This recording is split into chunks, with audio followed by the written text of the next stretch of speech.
The Little Things is directed by John Lee Hancock and stars Rami Malek, Denzel Washington, and Jared Leto. This is the kind of movie that you watch in the comfort of your home so that you can have Denzel Washington tell you it's going to be okay. That's literally what this movie is about. It's literally Denzel Washington telling another person, oh, you're a good person and everything's going to be okay. When you really watch the movie, the message of that is muddled because when I'm watching this movie, I feel like it's telling me, do whatever bad things you want, and there will be no consequences if Denzel Washington saves you. Denzel Washington is one of the core members of this movie, and if I'm being honest, he's one of the core members of your life. Like, you haven't seen a movie 3 times without Denzel Washington being in said movie. My particular Denzel Washington is Man on Fire. That's my favorite version of Denzel Washington. He's not that version of Denzel Washington. Like, you don't really see him go, like, you know, beating the shit out of people and stuff. He's really just being a very old, weary detective that has a lot of shit on his mind and shit he can't come to terms with, and he knows how it could affect someone down the road. All right, so here's something we gotta talk about Jared Leto. Why the fuck does he have a pillow belly? Like, it's just literally flapping along as he's taking every step. And you can see he's taking his wide steps in the movie, and the pillow's just going, hwa, hwa. But the problem that I have with this fucking movie is that I'm watching that's going down, I can kind of accept it. And then Jared Leto's walking away, and he's a very lean face, and he's clearly ripped, because he just fucking filmed Morbius. Jared Leto in this movie is a very different kind of guy. So he's the kind of person that he may or may not be the main killer of this thing, but we both know that he's killed at least 3 people in real life, or at least had them assassinated, allegedly. I feel like Rami Malek looks more like a serial killer than Jared Leto. Like, I really feel like they really could have replaced each other's roles in this thing. Like, have Jared Leto look like the young, normal looking person like he did in Lord of War, the movie with Nicolas Cage where they're selling fucking guns to other people and Jared Leto dies of a cocaine addict. No, he gets shot. That's a lie, but he was doing cocaine in the scene. It's one of those things that distracts me from the movie. I'm like, okay, you're watching the movie, someone gets killed. Oh, okay, interesting. Denzel Washington's like, oh, I got a troubled past. And then Rami Malek's like, that's half his fucking line of the movie. It's true. Who was I talking about? So Rami Malek, uninteresting person. He might be my best friend on Clubhouse.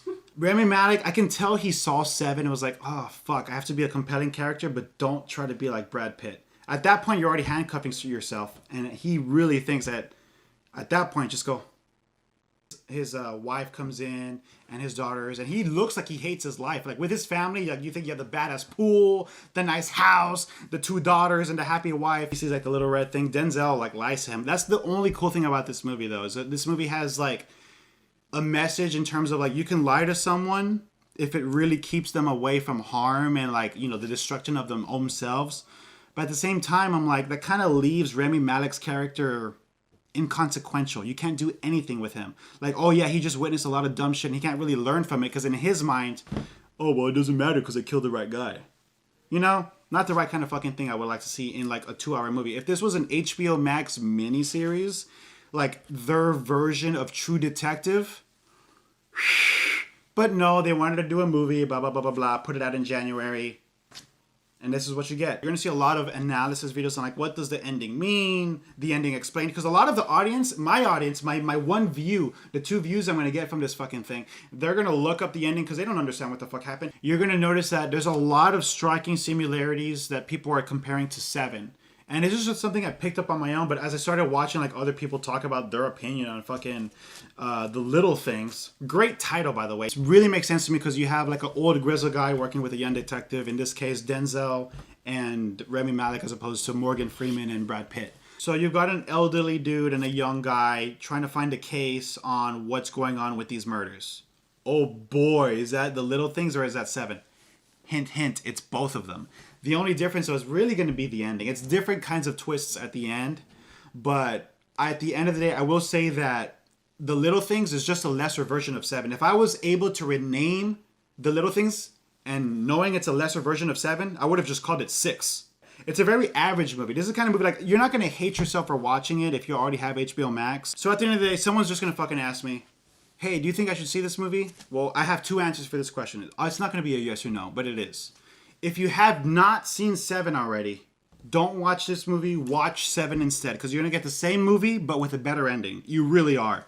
But if you want something that's like legitimately good with a satisfying ending, just watch Seven. Seven's going to be the better movie you haven't seen. And if you're my age, you know, checking out reviews on his movies and all that stuff, chances are I'm going to think that you haven't seen Seven. That's got Brad Pitt, Morgan Freeman, directed by David Fincher.